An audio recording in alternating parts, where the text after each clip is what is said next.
New details coming out today of that daring Navy SEAL raid that killed Osama bin Laden in Pakistan. There are also new questions tonight over Pakistan's role in all of this. Members of Congress want to know what, if anything, Pakistan knew about bin Laden's whereabouts for the past few years. Those lawmakers are threatening to cut off billions of dollars in aid until they get answers. Joining me now, Texas Congressman Ron Paul, a member of the Foreign Affairs Committee and a presidential candidate. Congressman, welcome back to the show. It's great to see you. Thank you. Nice to be with you. All right. So I want to start with this. What went on, the killing of Osama bin Laden. Both sides of the aisle are saying, hey, this was a great thing. The president did the right thing. Here's what Steny Hoyer had to say. He was courageous in authorizing this action. We know that its success was not guaranteed, but obviously the preparation, the courage, the skill of those Navy SEALs made it an extraordinarily successful enterprise in accomplishing the objective for which we have all waited so many years. So Hoyer is just one of the folks out there saying this was a great job, well done by the president. You haven't said anything yet. What's your read on this? Well, I think I'm like all other Americans. I'm glad he's gone. Unfortunately, it doesn't solve any of our problems. I think it raises more questions, especially the circumstances. But the big question is why did it take 10 years to get one guy? And why did it cost us 5,000 Americans and 40,000 bad casualties and $2 trillion to get one guy out of the way?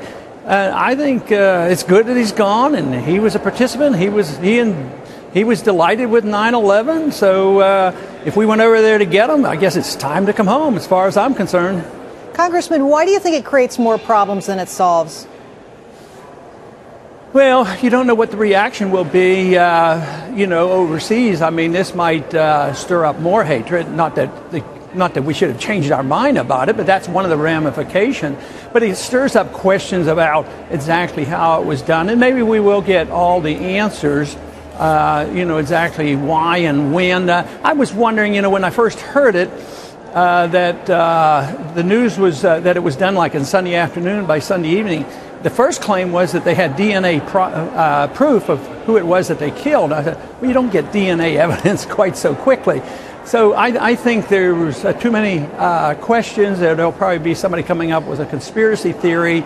But overall, I think most Americans have been very delighted and hope we can go forward and improve on our foreign policy. And now that this is settled and the people responsible for 9/11 we've captured or killed, I think that there's no justification for nation building.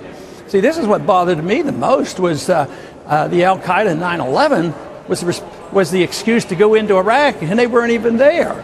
So right. I'm looking at the overall foreign policy that ought to be changed instead of saying, well, let's keep doing it forever and ever and never change our ways. Congressman, to that foreign policy issue, a lot of people now saying, why are we giving money to Pakistan? Let me show our viewers how much money we're giving them. Between 2002 and 2010, we gave them $18.6 billion. The estimate for 2011, $3 billion. For 2012, another $3 billion. It goes on. And let's keep in mind here that Osama bin Laden was 40 miles from the capital of the country. Are we getting our money's worth from the Pakistanis? Absolutely not. We didn't get our $50 billion or $70 billion worth given it to the Egyptians either. And if you check my record, I've been complaining about money going to Pakistan for a long, long time. And now they're saying, well, we're going to ask them to prove that they didn't know that bin Laden was in their country, or we'll take their money away from them. Well, we shouldn't have ever given it to them. This is why the whole principle of foreign aid is wrong. As long as they do what we tell them, then we give them money. If they don't do what we tell them, we bomb them.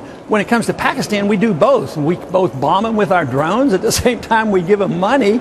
And at the same time, they're protecting our biggest enemy, bin Laden.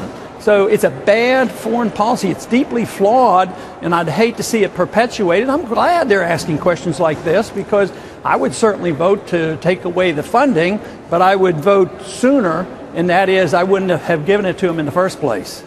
Well, obviously, Ted Poe introducing legislation that would take that money away, and I assume you would vote in favor of that legislation, correct? Yeah, I would, but it's almost endorses the conditions that if you do what we tell you, we won't take it away from you. And of course, my principle is I wouldn't give it to him in the first place. But I can't always get my way. So right. I think what Ted Poe is doing is a proper thing to do, and I at least could support that.